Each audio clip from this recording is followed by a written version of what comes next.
Hello friends, welcome back. कैसे हो आप सब? आई होप आप सब अच्छे होंगे और आप सबकी पढ़ाई भी अच्छे चल रही होगी। तो प्यारे विद्यार्थियों, आज की इस क्लास में हम कक्षा 8 गणित विषय की कार्य पुस्तिका परखर 2024-25 के आधार रेखा मूल्यांकन भाग 2 को सॉल्व करना सीखेंगे। हालांकि पिछले सत्र में मैंने पूरी गणित विषय की वर्कबुक को सॉल्व करा रखा है, लेकिन कई सारे विद्यार्थी बार बार कमेंट कर रहे थे, तो हम इस सत्र भी वापस सॉल्व करा रहे हैं। वैसे वर्कबुक वही है, कुछ भी परिवर्तन नहीं आया है। तो बाकी सब जो भी क्लासेस हैं वो आप चैनल की प्ले लिस्ट पर जाकर आराम से देख सकते हैं। तो चलिए क्लास हम शुरू करते हैं। पहला, संख्या ज्ञान की समझ। रिक्त स्थानों की पूर्ति कीजिए। आपको क्या करनी है? रिक्त स्थानों की पूर्ति करनी है। देखिए, पहली संख्या है 27,879। तो उसके बाद क्या आएगा? 27,880। उसके बाद 27,881। उसके बाद 27,882। उसके बाद 27,883। दूसरा देखो क्या है? 6,12,403। कितना है? 6,12,403। अब क्या आएगा? 6,12,404। फिर 6,12,404। 6,12,405। 6 लाख, यहां पर देखो 3, यहां पर 4, यहां पर कितना आएगा? 5। ठीक है, यहां पर आप सही करेंगे और यहां पर कितना आ जाएगा? 6। तो यहां पर आ जाएगा 5, यहां पर 6, यहां पर 7। 6,12,407 और यहां पर 6,12,408। आगे देखो कितना है? माइनस का 3 है। -3 से पहले क्या आएगा? माइनस का 2, फिर माइनस का 1, फिर 0, फिर प्लस का 1 और फिर 2 आएगा। दूसरा प्रश्न, सबसे बड़ी संख्या पर आपको क्या करना है? गोल घेरा करना है। यहां पर देखो सबसे बड़ी संख्या कौन सी है? 5,643, 3,645, 5,645 और 6,354। तो सबसे बड़ी कौन सी है? 6,354। दूसरे में देखो सबसे बड़ी 38,791। यहाँ पर 37,000 है, यहाँ पर भी 37,000 है, यहाँ पर 38,971 है। तो बड़ी कौन सी हो जाएगी? 971, क्योंकि यहाँ पर देखो 700 है, यहाँ पर कितना है? 900 है, तो 900 बड़ा होता है। आगे देखो दूसरा भाग इसका, अवरोही क्रम में लिखिए। संख्या को कौन से क्रम में लिखना है? अवरोही क्रम में। देखो अवरोही क्रम का मतलब क्या होता है? घटता हुआ क्रम। कौन सा हुआ क्रम? घटता हुआ क्रम। यानी सबसे पहले सबसे बड़ी आएगी, फिर उससे छोटी, फिर उससे छोटी और अंत में सबसे छोटी। तो यहां पर ध्यान से देखेंगे तो सबसे बड़ी संख्या कौन सी है? देखो ये है 84,000, ये है 94,000, ये 32,000, ये 98,000 और ये 3,71,000 और ये है 6,31,000। तो सबसे बड़ी है 6,31,000, उससे छोटी है 3,71,000, उससे छोटी है 94,000, उससे छोटी है 84,000 वाली, उससे छोटी 58,000 वाली और सबसे छोटी है 32,674 वाली। ये सबसे छोटी है। तो यहाँ पर देखो सबसे बड़ी सबसे पहले लिखेंगे, तो 6,31,678 ये सबसे बड़ी है। उसके बाद 3,71,674 ये 2 नंबर पे। 3 नंबर पे 94,676। 4 नंबर पे 84,676। 5 नंबर पे 98,679 और 6 नंबर पे आपकी 32,600 और कितनी है आपकी? 74। 32,674। तीसरा देखो, आरोही क्रम में लिखो। कौन से क्रम में? आरोही। आरोही क्रम का मतलब क्या होता है? बढ़ता हुआ क्रम। कौन सा क्रम? बढ़ता हुआ क्रम। यानी छोटी पहले आएगी और बड़ी बाद में। देखो सबसे छोटी कौन सी है? जो माइनस में सबसे बड़ी है। तो यहाँ पर सबसे छोटी होगी माइनस का 15, उससे बड़ी माइनस का 10, उससे बड़ी माइनस का 4, उससे बड़ी 0, उससे बड़ा 3, उससे बड़ा 5 और सबसे बड़ी 10 हो जाएगी। ठीक, आगे तीसरा, निम्नलिखित संख्याओं को अंकों और शब्दों में लिखिए। पहला है 20,000 और 24। कितना है? 20,000 और 24। यानी 10,000 का अंक 2 है, 1000 का अंक 0 है, सैकड़ा का अंक भी 0 है और आपके 24 यानी दहाई का अंक 2 है और इकाई का अंक 4 है। बी देखो, संख्या को किसमें लिखना है, शब्दों में, इकाई, दहाई, सैकड़ा, हजार, 10,000। कितना है, 78,056। कितना है, 78,000, कितना है आपका, 78 78,000 और कितना है, 56 है, 78,056। आगे दूसरा, अंकों की पुनरावृत्ति किए बिना अंक 5, 7, 6, 0, 2 और 9 में से सबसे बड़ी और सबसे छोटी संख्या बनानी है। देखो, सबसे जब छोटी बनानी हो तो सबसे छोटा अंक सबसे पहले लिखेंगे। सबसे छोटा अंक कौन सा है, 0, फिर 2, फिर 6, सॉरी, फिर कितना है, 5, फिर कितना है, 5, फिर 6, फिर 7, फिर 9। ये होगी सबसे छोटी। अब सबसे बड़ी बनानी है तो सबसे बड़ा अंक सबसे पहले 9, फिर 7, 9 के बाद 7, फिर यहां पर 6, फिर 5, फिर 2 और फिर 0। ये हो जाएगी आपकी सबसे बड़ी संख्या। तीसरा, दी गई संख्याओं का आपको विस्तारित रूप लिखना है। क्या लिखना है, विस्तारित रूप। पहला देखो, इकाई, दहाई, सैकड़ा, हजार, 8,000, 8,000 यानी 8 के पीछे 3 जीरो, फिर 900, 9 के पीछे 2 जीरो, फिर 40 और फिर 6। अगला देखो, इकाई, दहाई, सैकड़ा, हजार, 10,000, 2 के पीछे कितने जीरो, 4 जीरो, फिर 5 के पीछे 3 जीरो, 0 के पीछे 0, 5 के पीछे 1 जीरो और 6। आगे देखो चौथा, दी गई संख्या रेखा पर निम्नलिखित भिन्नों को प्रदर्शित कीजिए। यहां पर पहली भिन्न है 3/5। देखो, ये 0/5, ये 1/5, ये 2/5 और इधर हो जाएगी आपकी 3/5। फिर है 8/5, तो ये हो जाएगा आपकी आगे 4/5 और एक बराबर हो जाएगा 5/5। फिर ये हो जाएगी 6/5, ये हो जाएगी 7/5 और इधर हो जाएगी आपकी 8/5। ठीक है। फिर क्या है 9/5, ये हो जाएगी आगे 9/5। फिर कितनी है 10/5, तो ये 2 का मान हो जाएगा 10/5। दूसरा, नीचे दी गई भिन्न को दशमलव संख्या के रूप में लिखिए। किसमें लिखना है, दशमलव में। देखो 15 में किसका भाग देना है, 10 का। नीचे देखो एक जीरो है तो यहां पर दशमलव के बाद एक अंक आएगा। यहाँ पर देखो 38/100, 2 जीरो है तो दशमलव के बाद कितने अंक आएंगे, 2 अंक आएंगे। तीसरा, छोटे, बड़े या बराबर का उपयोग करके रिक्त स्थान को आपको भरना है। देखो 1/2 और ये है 9/9, तो 9/9 का मतलब कितना होता है, 1। तो 1/2 की तुलना में 1 बड़ा होता है। फिर यहां पर देखो 1 है और इधर कितना है 7/8, तो 1 बड़ा होता है।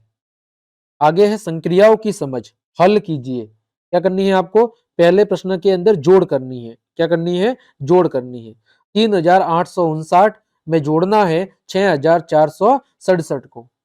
तो जब आप दोनों की जोड़ करेंगे, अगर आपको जोड़ नहीं आती है तो मैं इधर बता देता हूं, 3,859 और 6,467। देखो 9 और 7 को जोड़ा 16 का 6 हासिल 1, 6 और 6 12 का 2 हासिल 1, 8 और 4 12 और 13 का 3 हासिल 1, 6 और 4 10, 10,326, 10,326। आगे देखो 56,000 और 24,389 को जोड़ना है। देखो 56,000 और 24,000 को जोड़ेंगे कितना होगा, 80,000, 80,389। 0.35 में भाग देना है 7 का, है ना। तो अगर आपको ऐसे भाग नहीं आ रहा है तो आप कैसे दे सकते हैं कि 35 में भाग देना है किसका, 5 का। कितनी बार जाता है, 7 बार।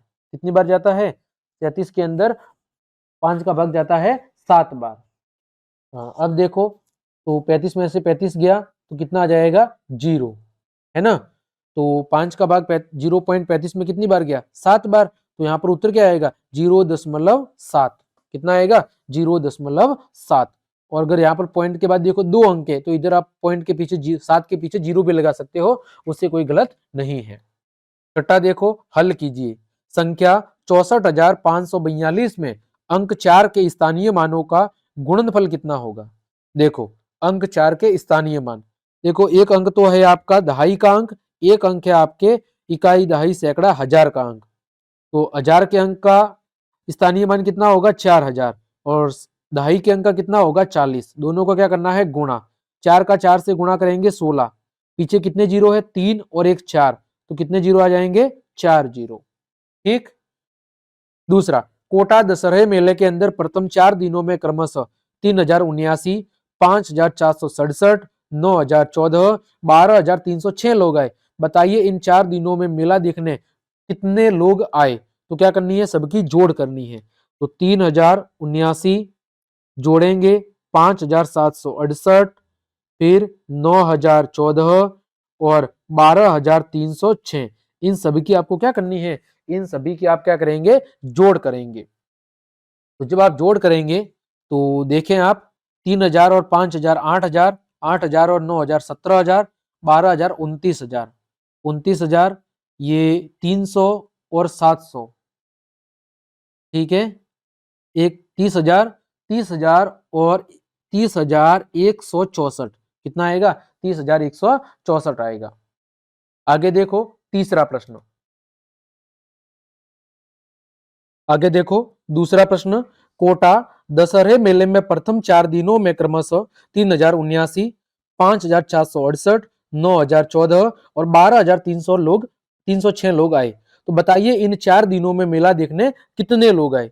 अब 4 दिनों के कुल बताने हैं तो सबकी क्या करनी है, जोड़ करनी है। तो सबको हम जोड़ देंगे, तो सबको देखो जोड़ेंगे तो हमारे पास जो उत्तर आएगा वो कितना आएगा, वो उत्तर आएगा हमारे पास 30,167।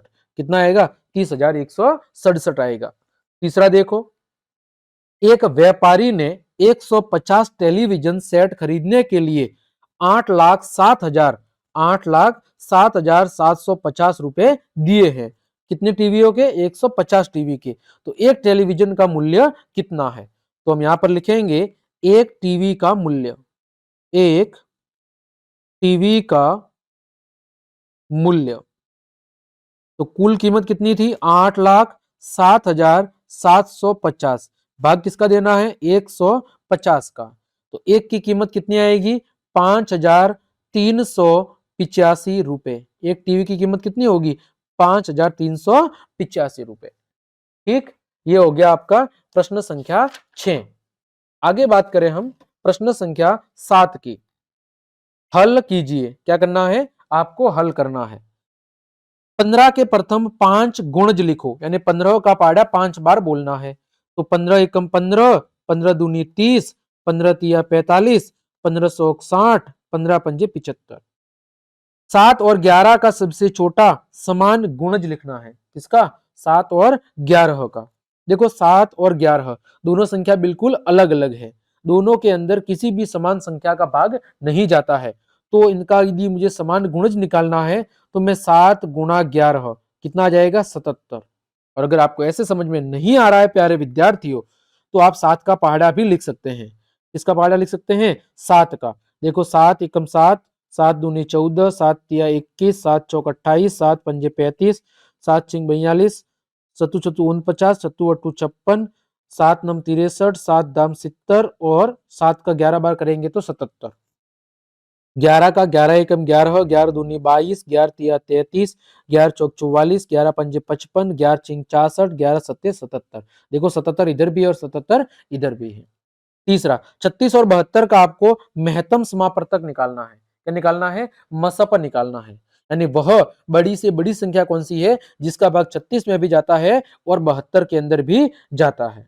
तो हम दोनों के क्या लिखेंगे, दोनों के हम लिख देंगे गुणनखंड। क्या लिखेंगे, गुणनखंड। तो सबसे पहले मैं इधर 36 के लिख लेता हूं, 36 के। 36 में किसका भाग जाता है, 1 का, 2 का, 3 का, 4 का, 6 का, फिर किसका जाता है 9 का, फिर 12 का, फिर 18 का और फिर 36 का।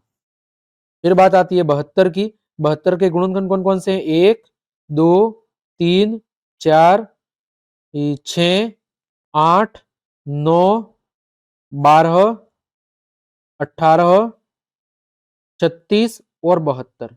देखो इन दोनों के अंदर सबसे बड़ी से बड़ी संख्या कौन सी है? 36 है। ठीक है, जिसका भाग आपके 36 में भी जाता है और 72 में भी जाता है। तो इन दोनों का जो मसप होगा वो कितना होगा? इन दोनों का मसप होगा 36। चौथा, हल कीजिए। दोनों भिन्नों की क्या करनी है? जोड़ करनी है। देखो दोनों के हर बराबर है 5 और 5, तो हम सीधे अंश को जोड़ देंगे। 1 + 4 बटे में 5, 5 बटा 5, और 5 में 5 का भाग एक बार जाता है। दूसरे में देखो 2 बटा 5 और 1 बटा 7, दोनों हर बिल्कुल अलग अलग है। इधर 5 है, इधर 7 है। इसका गुणा इधर, इसका गुणा इधर, और इन दोनों का गुणा।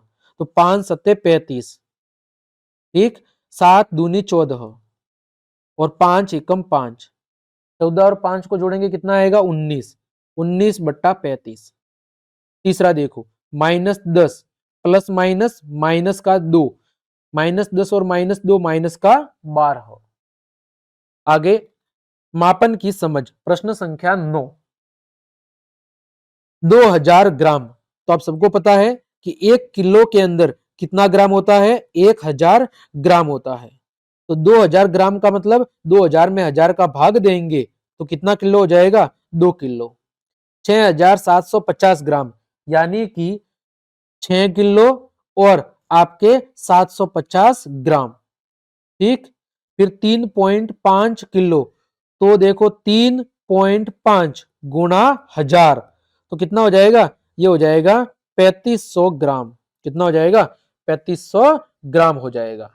ठीक, 10वां, हल कीजिए। 1 घंटे में देखो कितनी मिनट होती है? 1 घंटे में प्यारे विद्यार्थियों 60 मिनट होती है। कितनी? 60 मिनट। यहां पर देखो 5 घंटे 45 मिनट और 7 घंटे और 15 मिनट। देखो 5 और 7 कितना हो गया? 12 घंटे। 12 घंटे 45 मिनट और 15 मिनट, 7 मिनट ये होगी। कुल समय कितना हो गया? 13 घंटे। दूसरा, यदि 1 मीटर कपड़े का कुल मूल्य 57.50 रुपए है, तो 15 मीटर कपड़े का मूल्य कितना होगा? तो हमें क्या करना पड़ेगा? 57.5 का गुणा किससे करना पड़ेगा? 15 से करना पड़ेगा। तो हम लिखेंगे कि 15 मीटर कपड़े का मूल्य, क्या लिखेंगे? 15 मीटर कपड़े का मूल्य, तो 57.5 गुणा 15 कितना हो जाएगा? 862.5 रुपए। भिन्न 3/4 को प्रतिशत में बदलो।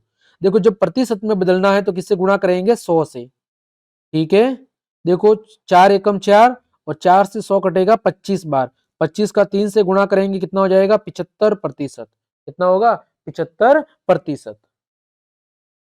आगे देखो 11वां, हल कीजिए। क्या करना है? आपको हल करना है।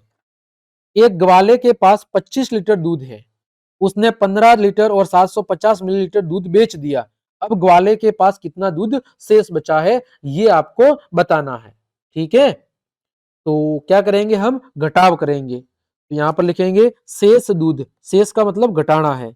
शेष दूध कुल कितना था?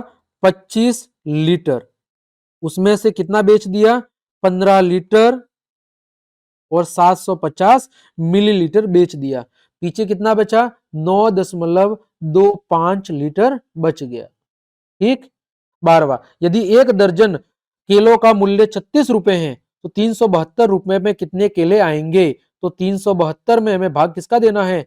36 का देना है। और जब हम प्यारे विद्यार्थियों 372 में 36 का भाग देंगे, तो बोल रहा है 1 दर्जन केलों का मूल्य 36 रुपए है, तो 372 रुपए में कितने केले आएंगे?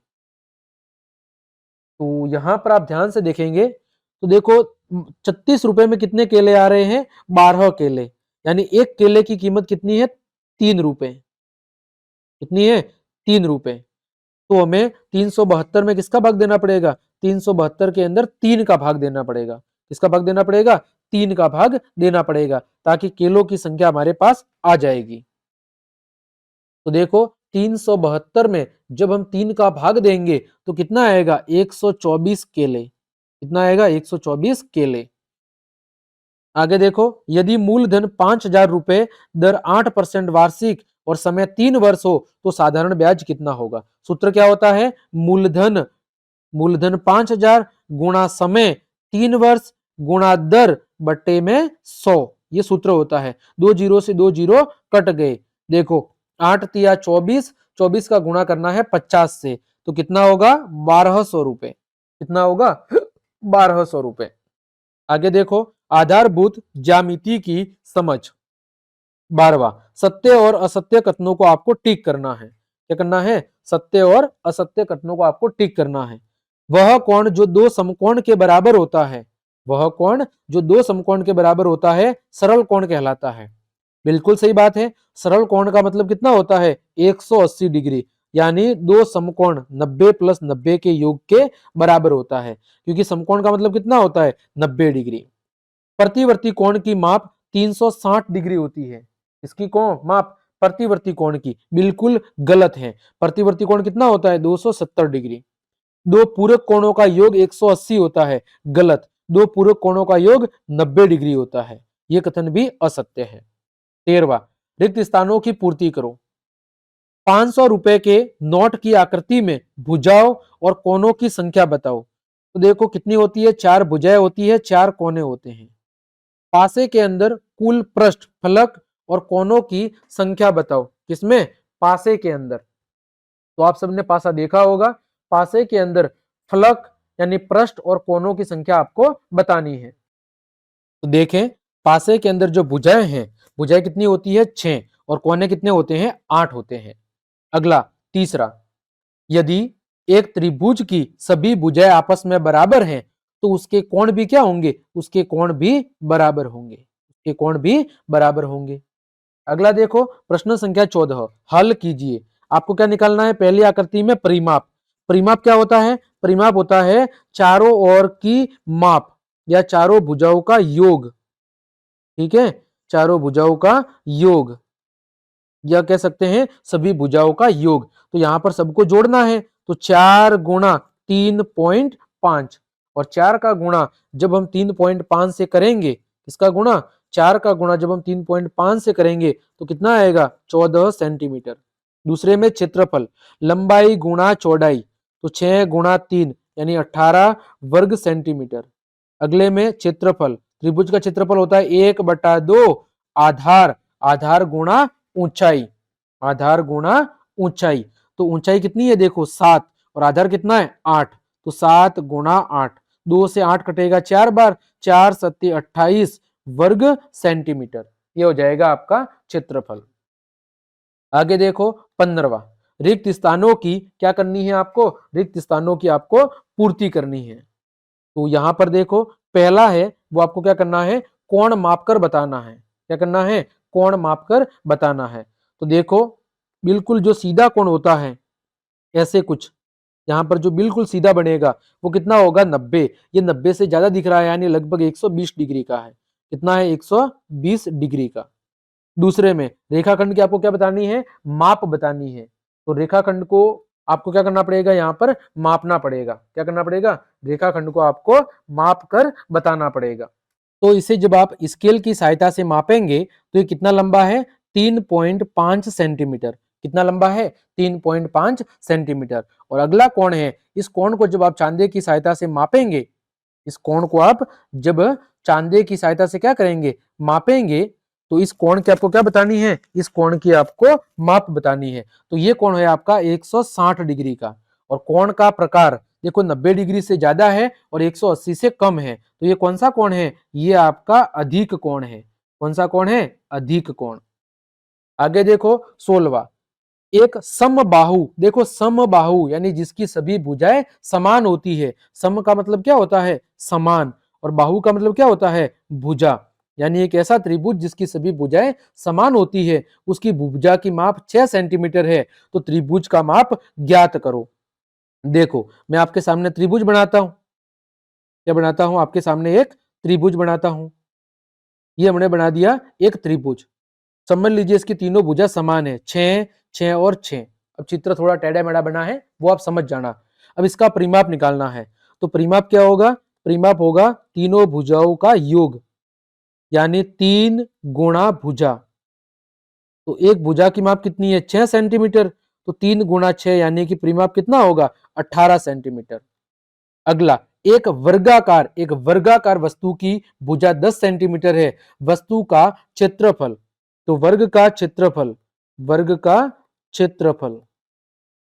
क्या होता है, भुजा गुणा भुजा, क्या होता है, भुजा गुणा भुजा।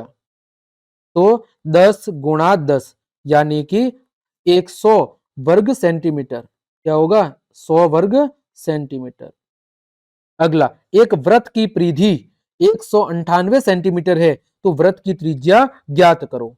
देखो, वृत्त की परिधि का सूत्र क्या होता है, वृत्त की परिधि क्या सूत्र होता है, 2πr, और बराबर में कितना दे रखा है, 198 दे रखा है, 2πr बराबर 198 दे रखा है। तो यहां पर देखो 2πr बराबर 198, फिर यहां पर देखो 2 गुणा 22/7, हमें r का मान निकालना है और 198।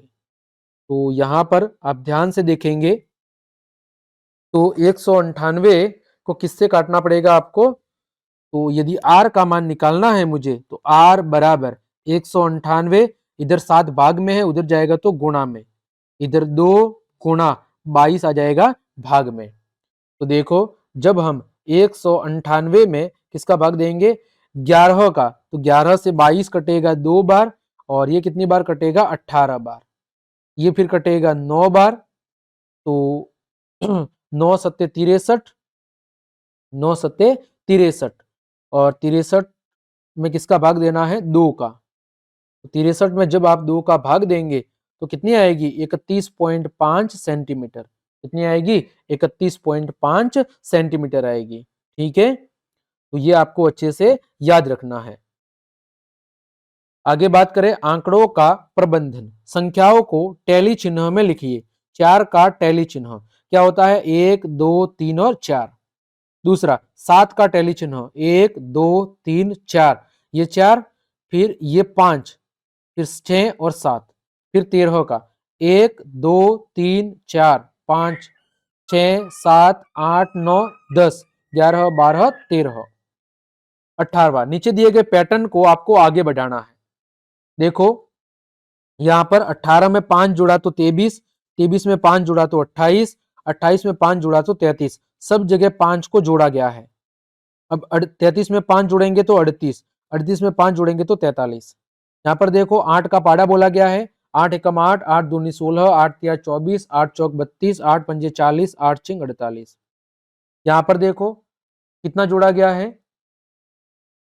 यहाँ पर 3 बार गुणा करके 1 जोड़ा है, 5 का गुणा 3 से किया तो 15, 15 में 1 जोड़ा तो 16, 16 का पाड़ा 3 बार बोला, 48 में 1 जोड़ा तो कितना आ गया, 49, 49 का गुणा 3 से किया और कितना जोड़ा, आपके 3 जोड़ा, सॉरी 1 जोड़ा।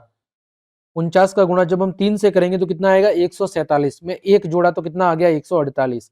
अब 148 का गुणा 3 से करना है, 444 और 1 कितना हो जाएगा, 445। फिर 445 का गुणा 3 से करना है और 1 जोड़ना है तो 1336 आ जाएगा। ठीक, 19वां, पैटर्न को पहचान कर खाली स्थान भरनी है। यहाँ पर पहले में देखो 12 और 14 को जोड़ा तो 26, 16 और 18 को जोड़ा तो 34। अब 14 और 16 को जोड़ेंगे तो कितना आएगा, इधर खाली जगह में 30। अब 26 और 30 को जोड़ना है, 26 और 30 को जोड़ेंगे कितना आएगा, इधर 56। इधर 30 और 34 को जोड़ना है, कितना आएगा, 64। फिर इधर 56 और 64 को जोड़ना है तो 120 आ जाएगा। अगला देखो 15 और 23 को जोड़ा तो 38। अब देखो 19 के साथ क्या जोड़ो कि 46 आ जाए, तो 46 में से 19 को कम करेंगे तो कितना आ जाएगा, 27, क्योंकि 27 प्लस 19 कितना होता है, 46। अब मैं 23 और किसको जोड़ना है, 27 को, 23 और 27 को जोड़ेंगे कितना आएगा, 50, 50 और 38 को जोड़ेंगे 88, 50 और 46 को जोड़ेंगे तो कितना आएगा, 96, 88 और 46 96 को जोड़ेंगे कितना आएगा, 184। तीसरा देखो 13 और 14 का क्या किया है, गुणा, तो कितना आया है, 182। अब में क्या करना है, 12 और 13 का गुणा, तो 12 गुणा 13 कितना आएगा, 156। फिर इधर 14 गुणा 15 कितना आएगा, 210। फिर 156 का गुणा किससे करना है, 182 से, इधर कितना आएगा, इधर आ जाएगा 28,392। इधर कितना आएगा, 182 का गुणा करना है 210 से, 38,220। इधर गुणा करना है इन दोनों का, तो 28,392 का गुणा करना है 38,220 से। तो देखो संख्या काफी बड़ी आएगी, संख्या काफी बड़ी आएगी। देखो इतनी संख्या आएगी ये वाली, ठीक है, ये संख्या इधर आ जाएगी। ठीक है, आगे बात करें 20वां। दूध का व्यवसाय करने वाले कुछ परिवारों में पालतू पशुओं की संख्या निम्नानुसार है। तो इन आंकड़ों को देखकर बताओ कि 2 पशु रखने वाले परिवारों की संख्या कितनी है। 2 पशु कितने परिवार रखते हैं, 1, 2, 3 और 4। तो 4 परिवार 2-2 पशु रखते हैं। यदि एक चित्रालेख में एक चित्र के बराबर 10 विद्यार्थी है तो यहाँ पर कितने होंगे, 10, 10, 20, 10, 30 और 10, 40। कितने विद्यार्थी होंगे, 40। प्रथम 5 पूर्ण संख्याओं का माध्य निकालो। देखो पूर्ण संख्या कहां से होती है, 0 से। 0, 1, 2, 3 और 4, इनका निकालना है माध्य। सबको जोड़ दो, सबको जोड़ा और कितनी संख्या है, 5। सबकी जोड़ कितनी आती है, 10। 10 में 5 का भाग दिया तो 2 आपका माध्य आ जाएगा। तो प्यारे विद्यार्थियों, इस तरह आज की इस क्लास में हमने आपके आधार रेखा मूल्यांकन भाग 2 के सभी प्रश्नों के उत्तर बहुत अच्छे से जान लिए हैं। क्लास थोड़ी सी बड़ी हो गई है क्योंकि प्रश्न बहुत ज्यादा था। उम्मीद करता हूं सभी प्रश्नों के उत्तर आपको बहुत अच्छे समझ में आ गए होंगे। तो क्लास देखने के लिए आप सभी का धन्यवाद। यदि आपको मेरी क्लास और ये मेहनत पसंद आई है तो फिर लाइक, कमेंट, शेयर और सब्सक्राइब जरूर करें। मिलते हैं अगली क्लास में, तब तक के लिए आप सबको जय हिंद, जय भारत।